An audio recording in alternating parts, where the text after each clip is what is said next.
Hello everyone. In this video, I'll guide you how to run .exe files on a Chromebook in a simple and practical way. First, you need to understand that Chrome OS does not support .exe files natively because they're made for Windows. So to run them, you'll need an alternative method. The easiest option is using Linux on your Chromebook. Go to Settings, enable the Linux development environment, and wait for it to install. Once done, open the Linux terminal and install a tool called Wine, which allows you to run some Windows applications. After installing Wine, move your .exe file into the Linux files folder. Then open the terminal, navigate to that file location, and run it using a simple Wine command. If the program is compatible, it should launch.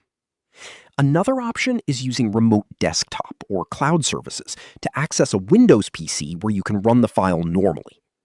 Just keep in mind, not all .exe programs will work perfectly, and performance depends on your Chromebook hardware and compatibility. Subscribe to the channel for more videos.